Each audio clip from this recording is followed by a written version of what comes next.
Hi, today on the Interior Collective podcast, I'm sitting down with Erica Vassalotti and Dana Bergman Falcione, co-founders of Bergman Vass.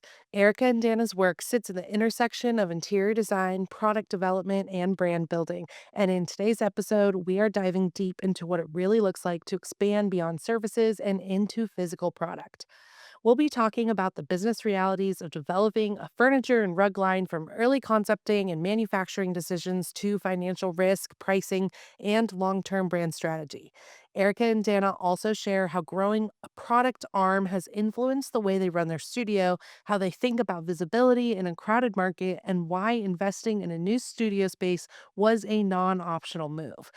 If you've ever considered launching a product line, scaling your brand beyond just client work, or building a studio that supports where your business is going, not just where it has been, this conversation is for you. This season is presented by Leloy, makers of rugs, pillows, and wall art collections that are grounded in ethical production, innovative craft, and meticulous design. Learn more about Leloy by visiting their website, leloyrugs.com. That's LOLOI rugs.com, and follow Leloy Rugs on Instagram and TikTok. Are you running your design firm with a patchwork of tools? Material brings it all into one intuitive system finally. Try it free at getmaterio.com and get 50% off your first month as an Interior Collective listener. That's GETMATERIO.com. Hello, ladies, and welcome to the show. It is so great to have you. You did just spill and tell me this is your first podcast, and I cannot be more honored to have you as your first podcast. I'm sure this will not be your last. Thank you. We're really honored to be here. Thanks for asking us. I am so excited to dig into really this empire you've been building and expanding your revenue streams and just your creative talents and like all the things that your hands can be in as an interior designer. And you two have done it so well. In addition to what I feel like is such an incredible challenge that you two have mastered, just being a team and being a duo as creatives. So, to really kick things off, for listeners who may not be familiar with y'all yet, can you go ahead and give us a quick overview of Bergman Voss and how what the kind of work you're focusing on today from a creative client perspective is first? Sure. Bergman Vass is a luxury residential interior design firm. I have been in the business on my own for about 25 years, and Erica joined me a little over 5 years ago to, bring some fresh perspective to the business. And we do most of our work is in the Philadelphia area, in the suburbs, the beach close by. We've recently started to do work in Florida, Chicago, Santa Fe. So our reach has definitely grown in the last few years. Amazing. Okay, so then talk to me about what we'll get into it really in depth, but then aside from clients, what else are you working on as a studio? There. We are just trying to expand and brand Bergman Voss as more than just an interior design firm. We're super interested in product development and product line launches. As you can tell, we have our new furniture line and our rug line that we just launched. But we're really trying to be seen as more of a lifestyle brand and someone that you can come to not only just get interior design advice, but advice across a lot of different industry related items. So we're working on that. Amazing. I can't wait to talk about like how that actually all comes together. But for a basic understanding, we ask everyone, I'd love to know who's currently on your team, how many people there are, and what that company structure is. Like what type of support staff you have. Is it the two of you mastering everything? What does that look like? So Erica and I are partners. I am the principal, and Erica is the creative partner. Although we do both work extremely hand in hand on every project. We have someone who is full time procurement. We have two junior designers, and we recently hired an architect. We also have a part time to full time person who does all of our soft goods, bedding, who has excellent taste and experience in the retail industry, and an office manager. So yeah. Yeah, that's a big team. I'm so fascinated that you just brought on an architect. Is the architect you brought on specifically for architectural interiors, or can a client come to you now and have full architecture services as well as interior design services as well? I don't think our plan is to, have her be an architect of record. I studied architecture and that was the route I went, but it's just too much for me to handle. So, we brought her in to really she's amazing at detailing, millwork drawings. She just knows all the nuts and bolts of how to detail a house to the level that we like to detail it. So she's a great asset. That is so amazing. So your architect that you brought on is doing all of your technical drawings. Pretty much, yes.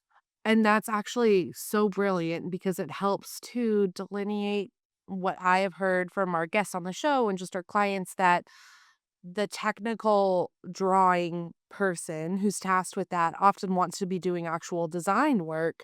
And this could actually be a really great key, that their specialty is in the technical work and not necessarily looking to pick swatches and head the soft goods as much. Exactly. Yes, she's definitely focused on that. Although, she does design as far as making decisions about detailing and that kind of thing. So, it's very collaborative. Okay, let's talk about bringing on a partner, because it's been about 5 years, you said. So I'm so curious as to how your role has changed since bringing on the creative partner, and what really made you feel like this was the time to do so. Well, 5 years ago. Well, I had pretty much worked solo, flying by the seat of my pants as I raised two young children. And I established this really wonderful clientele and was all word of mouth. I never had a website. I didn't dabble in social media. And then Erica, approached me and to see she was at the time working for a large retail company doing their styling for their home catalog. And she approached me just because she had a passion for interiors and she was local and she thought, "Hey, do you need any help styling?" And I just happened to be finally doing a photo shoot to create this first website. And I said, "Yeah, definitely. Sure, I'll come and meet me." So she did. And we honestly immediately clicked. And just that first photo shoot was organized and professional and all the things that I was lacking because I never went the corporate route. So she quickly became, my assistant. I asked her if she would leave her job and, leap of faith and join me, which she did. And that's, it's just been from there. Yeah, and kind of how Dana and I work together, it's evolved over time because initially I started out as her assistant and kind of this apprentice in the world of interior design, which was so new to me. And we kind of make this really interesting blend because Dana comes from 25 years of experience in interior design, but also has this amazing architectural background. And I have a very retail and styling focused background with a little bit of business exposure from starting my career in corporate. So our day to day, it's sort of divided in the sense that Dana manages more of the architectural and the construction side, and I kind of handle the creative and the logistical.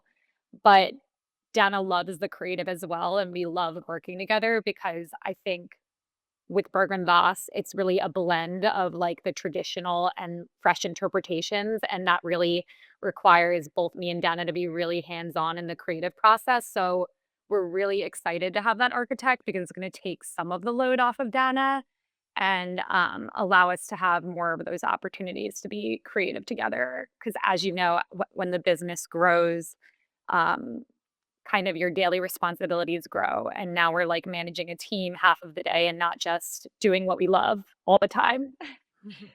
Totally. You're running the business of managing people. Absolutely. I love that it kind of was kismet. It was that you weren't even seeking a partner or an apprentice even at that point, and it just was the right fit. I think for so many partnerships, someone wants to launch with a partner because they feel like, oh, I'll have someone to go through this with. And I think that that's a great option. But it's really encouraging and inspiring to hear that it was really someone coming to you and being like, you being open to accepting that. Dana, I think that that's really beautiful. Well, I was at the point in my life too where my children were grown and I all those years I'd always, looked at magazines and thought, why can't, why aren't I in with these? My work is really good. And it's because I never marketed or put myself out there. So Erica sort of made those dreams come true by focusing on all of that for us. So, last kind of technical question we'll get out of the way as far as how the studio is set up. And it's just so helpful for everyone that we have on the show to answer. How do you currently charge for your interior design services? Do you practice a flat fee? Are you hourly? Are you combination or some other brilliant idea that I have not come across yet? We are hourly. We are hourly by, different rates for the different employees or partners. And we also do a commission on purchasing. Perfect. So Got it's it. very cut and dry, very simple. Yes, very clean, easy to follow. Okay, let's go ahead and start talking product development because I know that that's what we want to focus about today. So, at what point from bringing Erica on and having your first photo shoot did you get to okay, let's go ahead and launch product lines? As far as furniture and now a rug line as well. How did that move from this like someday big Oprah sized dream to where it's a real business decision, we're getting started? Anastasia, it really was not as, deliberate as it might seem. We came across, a wonderful furniture maker in Connecticut who because we went to him for a custom table, and we just loved his work and loved him, and we designed some unique pieces for client projects, that we had him make beautifully, and as Erica says, it was just kind of opportunistic that she said, "Let's take pictures of these and launch a furniture line." So it was really as simple as that. Boom, let's get it done. I love it. Okay, Erica, I'm sure that there was behind the scenes more to it. Well, I think that the difference between a, like, good and a great business owner is the ability to see opportunity within your business, especially opportunity that already exists, and that you can monopolize on with a low financial risk, but with a high potential outcome and reward. And I think, to Dana's point, we were already designing really beautiful elevated furniture, and I was kinda went to Dana and was like, "We've been talking about, creating sort of a point of view for Bergman Voss." And when we initially launched the website, we did that through our collected page, which was a curated assortment of items that Dana and I found that were vintage, and that were really beautiful, and we wanted to kinda have a perspective on what we liked in terms of lighting and furniture, and that was kind of the infancy of, like, the idea of having some sort of product, but when we started diving so deep into custom furniture because we really started doing it for everyone, it just naturally felt like a great opportunity to create a product line, and I think the real beauty of it is that while it wasn't set out from the beginning as our intention, I think it speaks to the, presence and the curated aesthetic of Bergman Boss that these items were able to be made into one line, even though it wasn't the initial intention. I know that there's so many designers who are listening that are doing custom pieces for their clients, but the concept of, okay, have an actual furniture line that sounds really, really big. And from other people I've spoken to, it can be somewhat simpler when you have a maker that you really love that is able to produce things as needed. Talk to us about production. Huh, pardon. Yeah, I think to speak to Dana's point is it all really started with finding the perfect partner. So Tom kind of inspired us in a sense to really delve into custom furniture more because he was really creative and willing to try anything.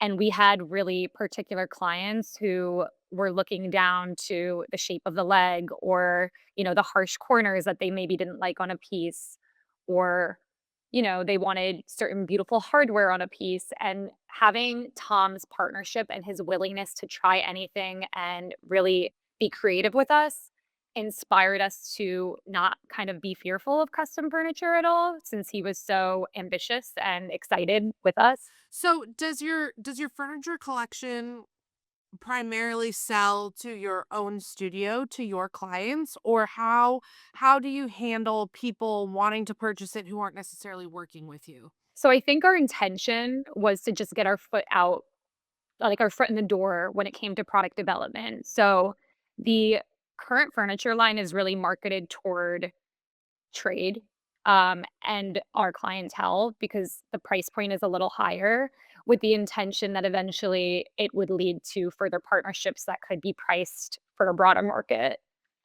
Let's talk about the financial weight of this. As you were saying, Erica, the strength of a great business owner is being able to see where there's opportunity in things that you're already producing.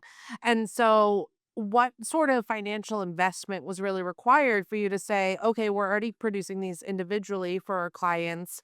We want to go ahead and create a line. What type, I mean, you don't need to give exact numbers, of Mhm. course, but what type of investment was due up front to make this become something that you could sell? So we were super lucky in terms of the actual product didn't really cost us a ton. I mean, yes, there were like shipping of samples and prototypes and things like that that cost us money, but those were just day-to-day things that were expenses anyway since we were developing this custom furniture. The financial risk outside of that was very minimal, but I will say we were having a very ambitious year. We hired 3 employees that year. We hired a PR agent and, Dana kind of supported all of my, risk in being like, "Let's spend money, let's invest, we're gonna grow. You just have to trust the process."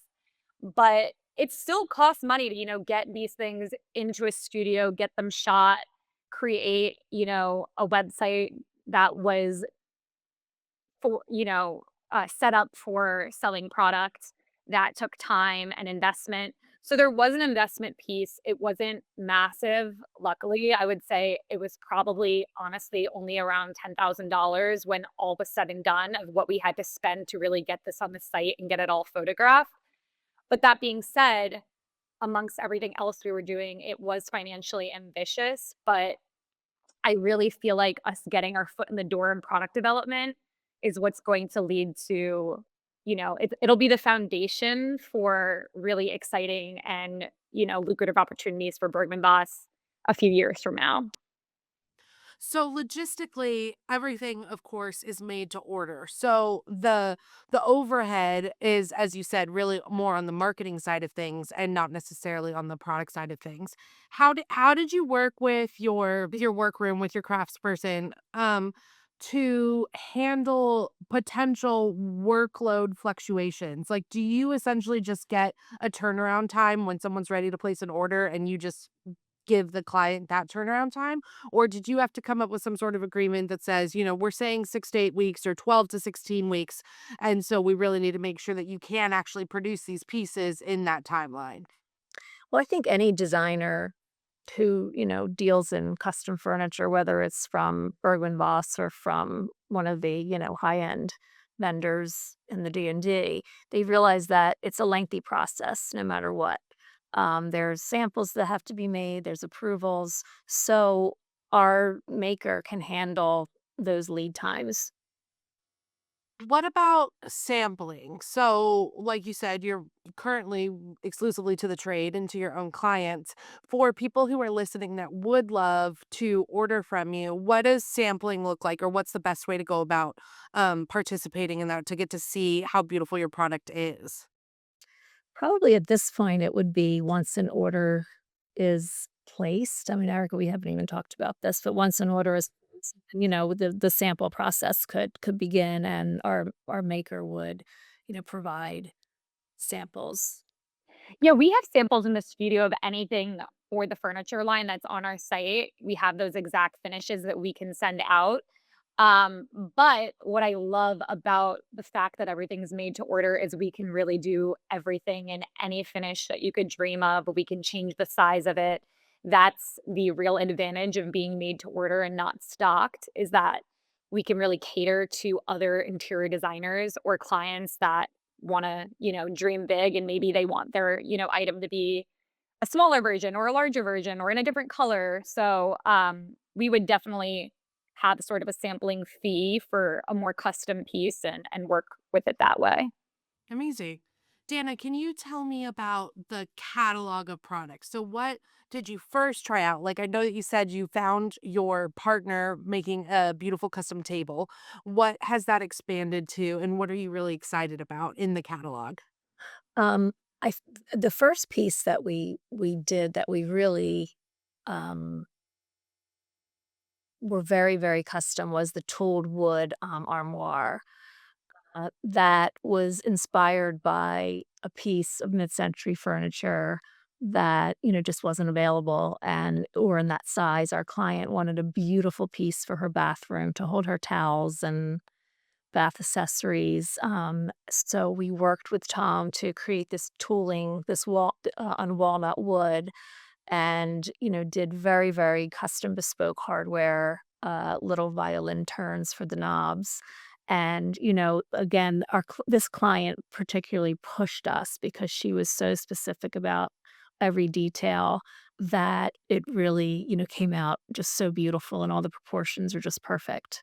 And the finish itself with the tooled walnut, it's bleached walnut that's been tooled, is quite beautiful. So I think that that was our first piece, and I think it's one of the most beautiful pieces in our line. What other categories are currently in the line? I know you have big dreams of what and plans of what's coming out next, but that's an armoire piece. What other types of case goods? Are you doing any upholstery? What all can we expect from the collection? Yeah, so we have a nightstand, we have a cabinet that can serve as a buffet or a media cabinet or a dresser. Um, we also have side table, an entryway table that could also serve as a dining table if you'd like it to. We do wanna expand more, possibly do a larger dining table, counter stools, just because we find a difficulty every day finding beautiful counter stools, so we'd love to have a counter stool and possibly a dining chair just to kind of round out the collection fully. We do have a chair that I do wanna launch soon that is upholstered. It has, like, a scalloped, bottom, and it could serve as a vanity chair or a dining chair. So we're looking at possibly doing that, but we just have to find the right partner for the upholstery end to be able to manufacture this regularly. Because initially we made it with someone local, and we want to make sure that when manufacturing that it's realistic and we have the right partner in place. Absolutely. Okay, let's talk margins because it you're just such a beautiful example of how feasible it is conceptually to make a product that you designed available in the custom made to order model. So when you're working exclusively in the trade, how are you pricing your products that you're selling when you're working with Tom? And then what kind of margin or markup are you seeing your trade partners produce when they're selling to their clients? I mean, typically we mark our product up 20%, and that's what we've been doing with our furniture line. I think as we see growth with the furniture line, we do anticipate bringing those production prices down and making that margin a little larger, which is a conversation I've had with Tom.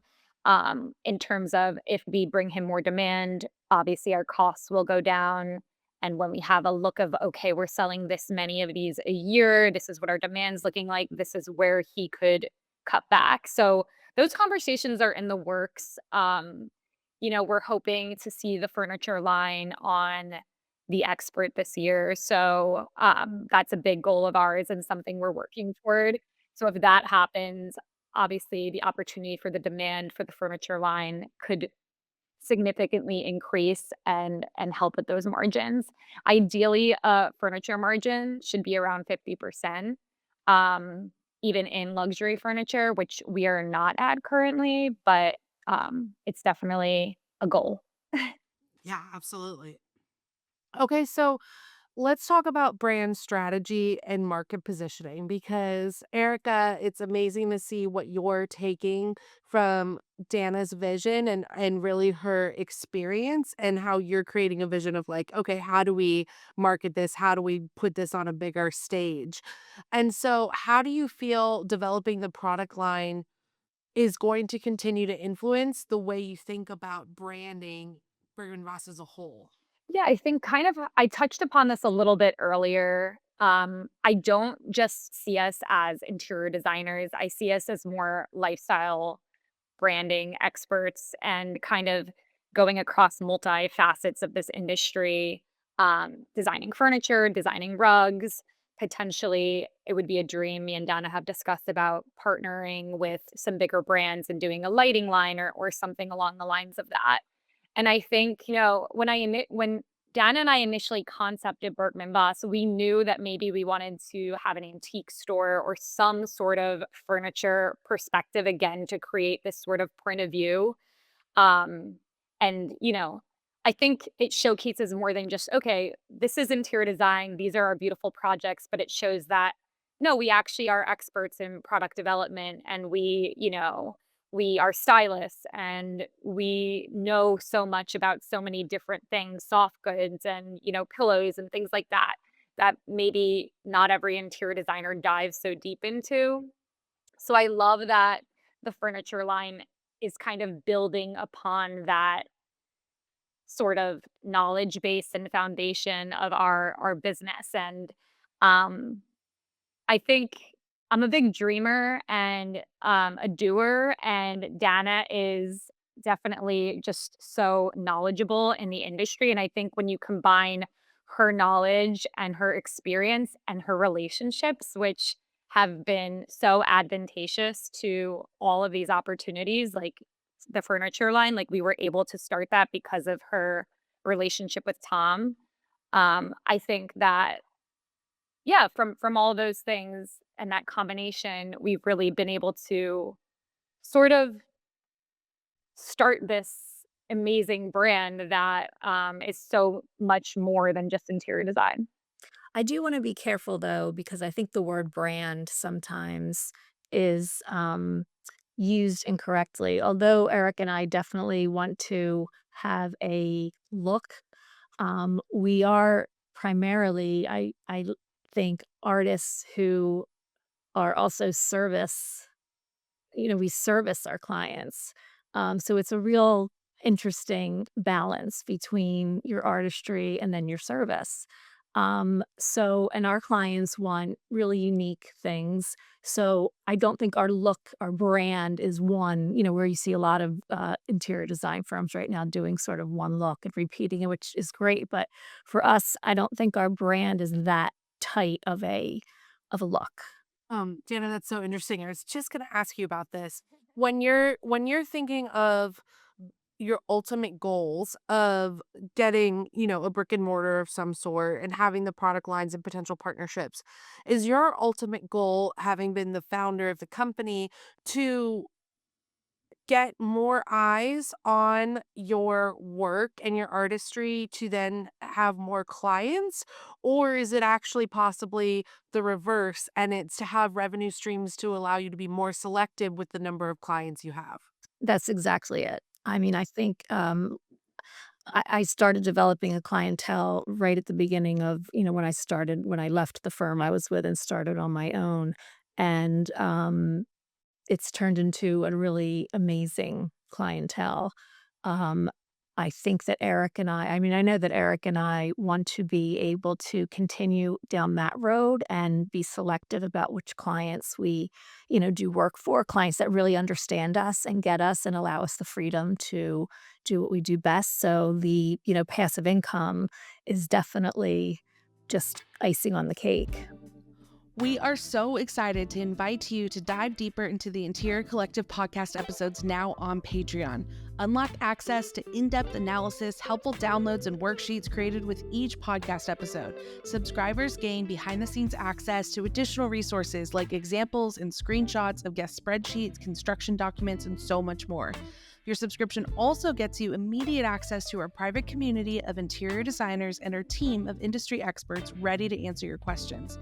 Subscribe now at patreon.com/The Interior Collective or linked in the show notes. Join the Interior Collective Patreon community and let's continue this conversation.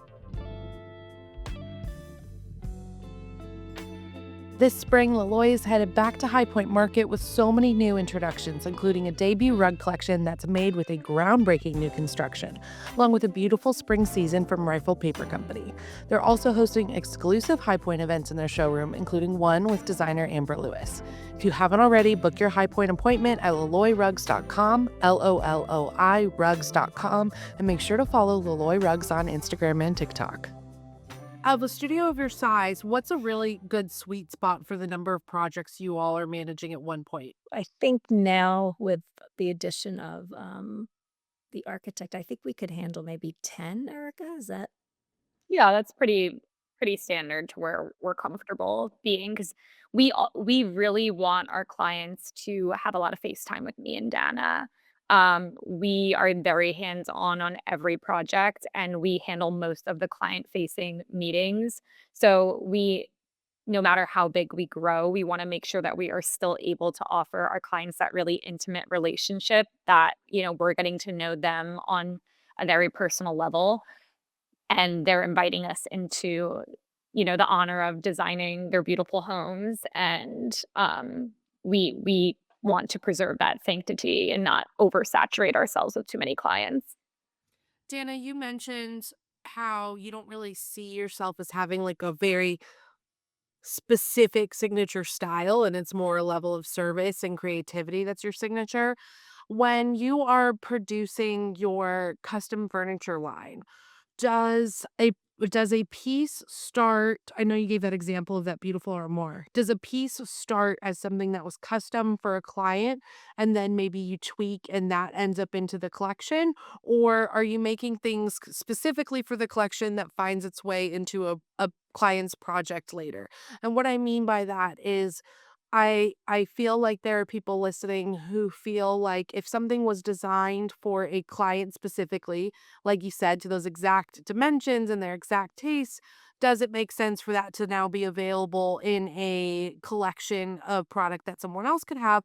Or and how do you kind of balance what still can be bespoke and what can also be produced as a collection in the future? that's a great question, and we did go to our clients, who we did everything for a project or for a client, which doesn't mean that any new product will be, designed just for the collection, but for this instance, we did, talk to the clients about what our plan was, and they were very supportive of us, and, just because someone has the same piece doesn't mean it's put together in the room the same way, so Um, in such a saturated market right now, just because things are so visible right now, with social media and everything, things are very accessible.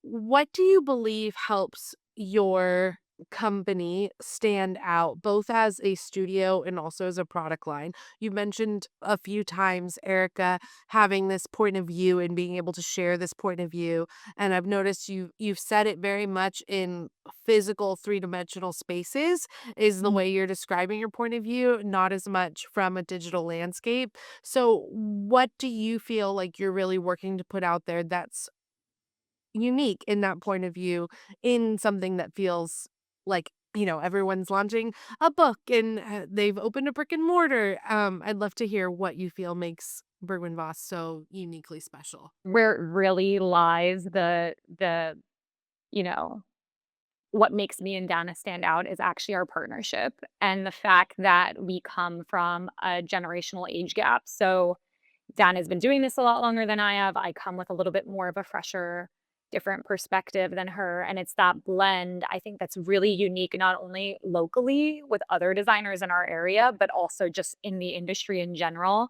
This sort of partnership with the generational age gap, and then also our diverse backgrounds. So Dana's architectural background and my retail and styling background, we hear so often from our clients that they find it really refreshing that we can finish a project and really add that styling layer at the end. And I think um, also our ability to kind of look at a project from a more architectural perspective, I think those things are advantages when it comes to interior design for our business. And then I think that have influenced the other things that we've touched, such as our furniture line. Like, I think our furniture line has a really unique look and feel.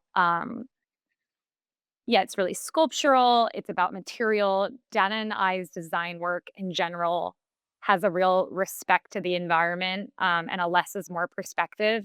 And I think that the furniture line really represents that. Mm. The generational partnership is super interesting as you spell that out. I'm like, yeah, I can't actually think of very many studios that have a true partnership and division of responsibility as yours. I'd love to dig into that a little bit more. And Dana, again, I think it says so much about you to be open and welcoming to that situation. How has it felt offboarding so much of what you've created over 25 years? And how do you manage that and feel really confident in that and not feel like you're losing a piece of you? Hmm. Well, I think when I first left school and was working as an architect, the reason I went into interiors is because I was not finding that creative outlet, and I'd always be down in the interiors department looking at all their samples and fabrics and everything, and then I left and started working for an interior designer. So I definitely needed that, like, tactile, more creative, part of what interiors allows. And then after, as I said, when I was doing it for so many years and I was kind of doing everything, I think by the time I met Erica, you get to a point where you're a little bit tired of, some of it. Exact right, right. And Eh, yeah, when Erica came along, I mean, I'm very passionate about what I do, what we do, but I definitely am more about, making the space, making the the millwork and the walls and, the hardware. I'm really very much, passionate about that. So when Erica came along and I trusted her, I mean, she, really from the get-go, I trusted her taste, I trusted her style. I definitely, I think I taught her a little bit more about what my style was. And yeah, it was really just trust and knowing that she had a great eye. That I was like, "Oh, yes, please come and work with me," and. Well, and I think what's really unique about me and Dana is we don't lead with ego. We both know each other's strengths and each other's weaknesses, and we're not embarrassed by them. Like, I don't have a technical background. Dana has an amazing technical background, and we just we play into our strengths and weaknesses, and we respect each other so much. So I think it makes the partnership work really well. And Dana did influence my style so greatly, along with other mentors from my past, and my style just kept evolving. And Dana brought in so many amazing, influential other designers into my life, which influenced both of our work. And I think that when we, took the leap of faith and started Bergman Voss and rebranded our website, once Dana saw the newfound trust that our clients all of a sudden had in us from kind of enhancing our digital landscape, our social media, our beautiful website, our product photography, I mean, our portfolio photography and the product photography, I think it gave her that further confidence. I mean, I'm not speaking for you, Dana, but I just know from our that it gave that sort of, confidence and, "Oh, okay, we're doing this together and we're doing it right, and the clients are responding to it and they're responding to our partnership so well." And it really gave birth to such a beautiful, relationship. Well said. So I feel like Dana, there's probably so many people listening that are where you were 5 years ago, that they've been doing this for a long time. They've had an amazing career. They have incredible clients. They might not have their website yet, or they do, and maybe it's ready to be refreshed. But the concept of trust and trusting, you know, a different generation with your baby, the trust is where I feel people can get really caught up on. What advice do you have for letting go of the ego a little bit? And it's not even necessarily always an egotistical person, but the concept that this is something that I've created and I have this trust with my clients, I'm protecting them, like the weariness of trust. What advice do you have for someone to say, these are the areas that getting your feet wet with a partner or with bringing in, new talent can be a bit safer to earn that additional trust for the bigger things. Honestly, communication and being honest with one another is just the the main priority if you're gonna do something like this. I mean, Eric and I have had a lot of tough conversations. We try not to take things personally, it's we're not those women who, are have drama or create drama. Um, we we like each other. As Erica said, we respect each other, but I do think communication. I mean, um, yeah, I mean, I brought a lot of the clientele over the years to the partnership, but Erica alleviates so much stress from me that it all balances out. But I definitely think that you just have to be really honest with each other and communicate and have those hard conversations. In your incredible moment of growth that you are both experiencing right now, you're also in the process of opening a new studio space. So let's dig into that. What prompted that decision? What made you say, we've outgrown our existing conditions and we're ready for the next phase? Well, we lost our lease, so that was that was the main driver, but we really had outgrown the space. So it was one of those things that we weren't expecting it. It wasn't fun. It's been a little chaotic to try to stay working while transitioning your studio. But I think at the end of the day, it's going to be really great for our whole team. What how do you feel a physical studio is part of your business strategy and not just a place to work? You guys have your eyes on the prize in a few different lanes. And so where does the new studio really fit into that besides out of literal necessity as you lost your lease? Well, I had worked in the Philadelphia Navy Yard previously, and when Dana and I had to embark on this new journey to finding the right place to have our new studio, it was overwhelming because we were on a tight time constraint. And I looked up these old Admiral houses that I remembered from working at anthropology that were right along the water and kind of reminded me of Dana, honestly. Dana grew up on the water. She loves the White House, and, I knew that we were leading our studio was in Gladwin, which was a very, intimate and, like, personal goal for Dana for a long time, and I knew it was gonna be emotional leaving, and I think where we were headed was so beautiful and peaceful, so when I brought her there and she saw it and felt that feeling, that connection, it it really it hit home that it was the right place to start our new studio, and I think that really leads into what I hope our clients see when they come and experience the place is that there is just this, like, amazing feeling when you get there, the connection to the water and just this beautiful old home that we've renovated, and we're hoping that they feel that sense of connection and a real experience of what it's like to be in a Bergman Boss home and see a space that we've fully renovated and furnished, and where they can hands-on, touch, feel, and experience, yeah, a Bergman Boss home. So it wasn't intentional to move, but, we really it was a lot of work, but it really feels meant to be and kinda like fate and, like, the perfect place found us, and hopefully our clients feel the same.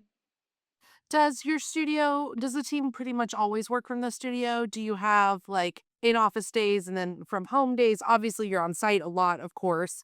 But what do you really see the new studio representing from like a team perspective? Well, we have a lot more space. We renovated it in such a way that we all sort of have views of each other. And by the way, like every window you look out of, you see the water. It's the Delaware River. So it's really beautiful. The light is amazing. Um, we work in the studio. I'm not an advocate of work from home. We do let everyone work from home on Fridays, but I just think it's too much of a collaborative process to work from home. So yeah, the studio we're in there. We've only been there 2 weeks. It's still a little bit of a work in progress, but I think everyone's really happy, and it's felt really good. The energy's really good. So exciting. Congratulations on 2 weeks in the new space. Um, will clients and other designers will they be able to come in and see product in person? Is there going to be a piece from the collection in the studio that someone could experience? Yeah, well, our relationship with our furniture maker is so amazing that he helped us design a lot of pieces for the studio in the finishes that we offer the furniture line in. So our desk is made of the beautiful burl wood on the Roman side tables.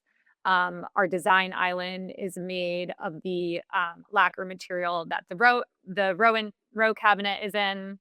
So I think it'll be really great because you're going to be able to come into the studio and see the finishes on a piece of furniture, see his craftsmanship and all of that. So it will be very representative of the line walking in the studio. Okay, I know we're getting close to hitting time, so I have a few rapid fire questions I want to get through with you ladies. How has adding a whole product arm to the business changed your internal systems, your workflows, or team responsibilities? So when you're looking to venture into the rug line or your furniture line, who did that really fall on, and how does the team get involved or not get involved to not interfere with client responsibilities? The girls in general are very hands-on in, a project management aspect of every project, and the custom furniture is just one small facet of that.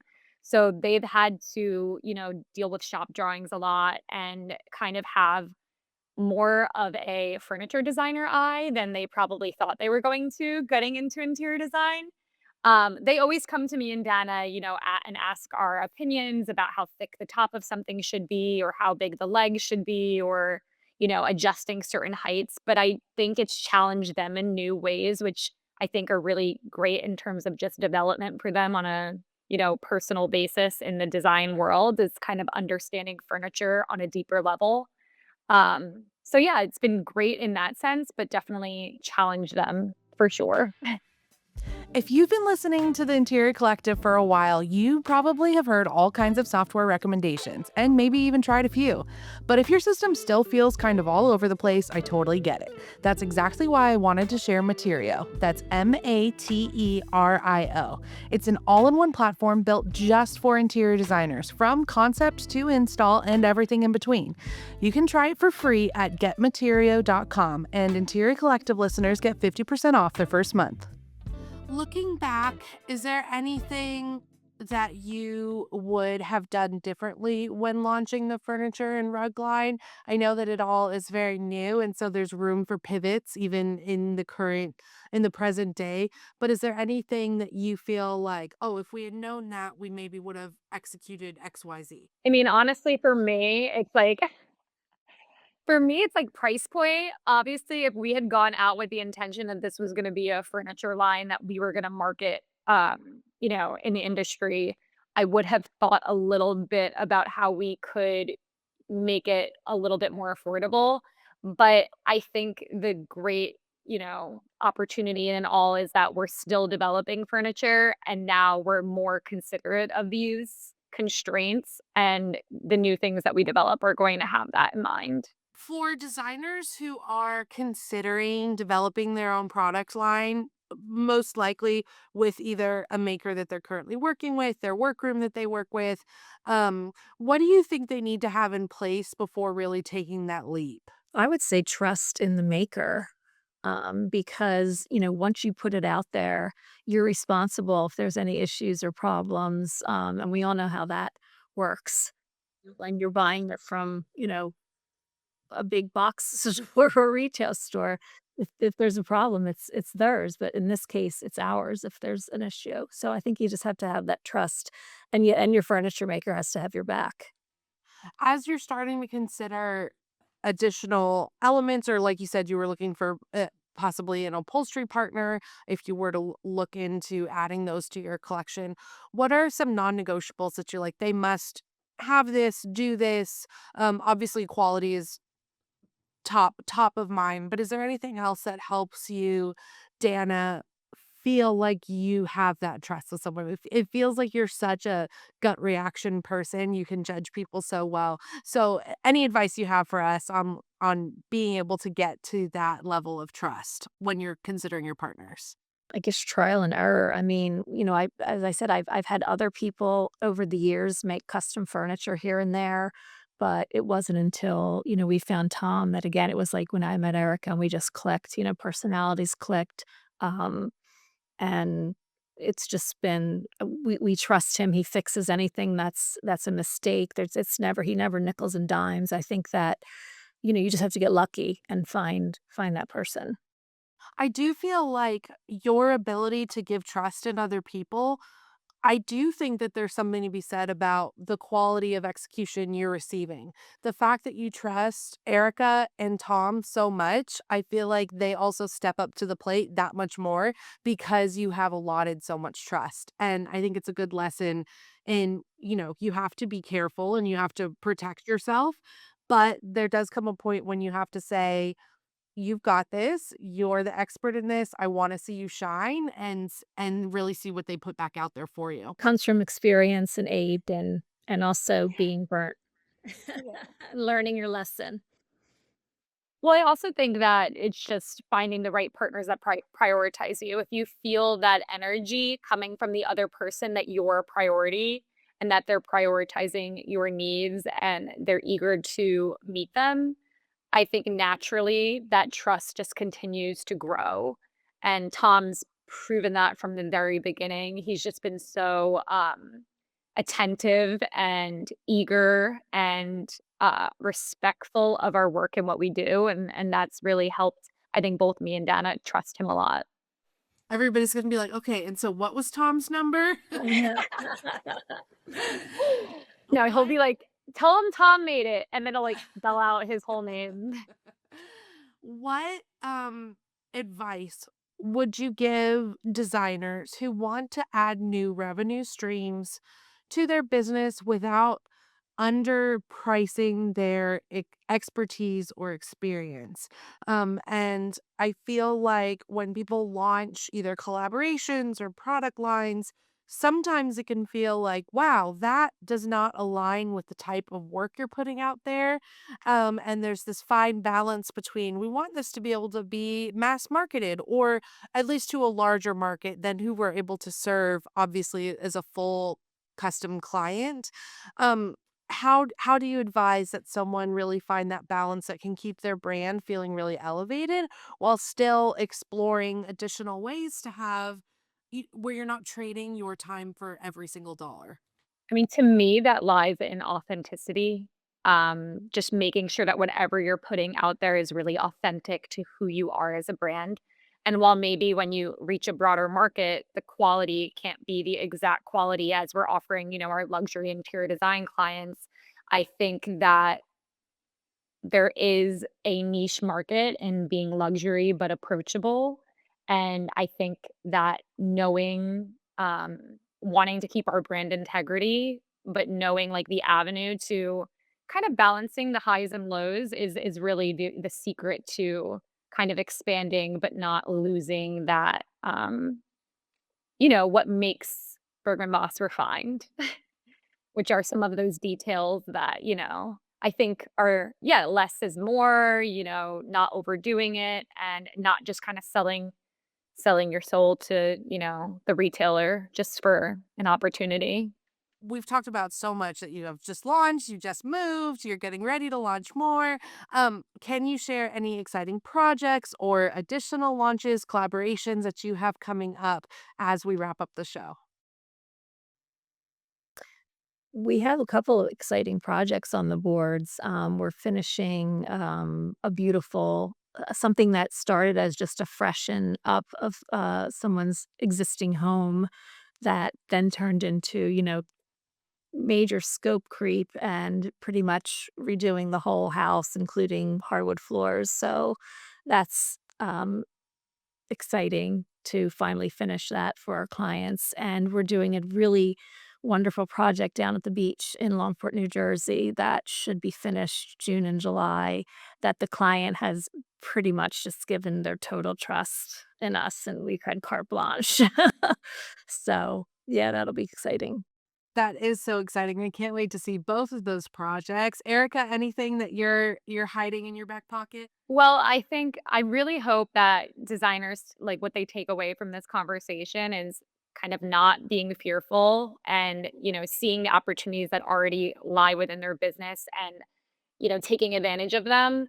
And I think that we're super excited to share that we are hoping to be on the expert by the end of the month. I don't, I, we're hopeful that our furniture line will get on there, but that was a dream of Dana's way back when the expert launched before Bergman Voss was even a thing.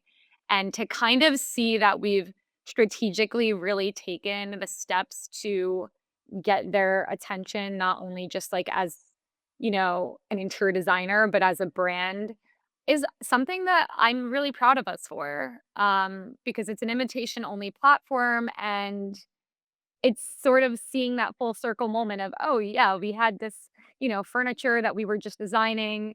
All of a sudden you know, went running toward this goal of putting it on our website and launching it. And now to maybe see that fully come to fruition and be on this huge respected platform in the industry is a real dream come true, and I'm just really proud of Dana and I. You absolutely should be so proud. It is a really big deal. And I know the expert at this point has gotten incredibly selective. So, congratulations on that. That is so exciting. Ladies, this has been so informative, super inspiring. I have so much to think about. I'm like, maybe I want to partner. Thank you both so much for your time. I can't wait to see those projects you have wrapping up this year. And just congratulations on all of your success. It's going to be a wild ride, and I'm so excited to follow along. Thank you so much to meet you and talk to you. For more in-depth analysis of this interview, including exclusive downloads, examples, and more, don't forget to subscribe to the Interior Collective on Patreon. We are building an amazing private community of interior designers and industry experts open to candid conversations and answering questions. Join us on Patreon in the show notes or at patreon.com/The Interior Collective. Thank you so much for tuning into this episode.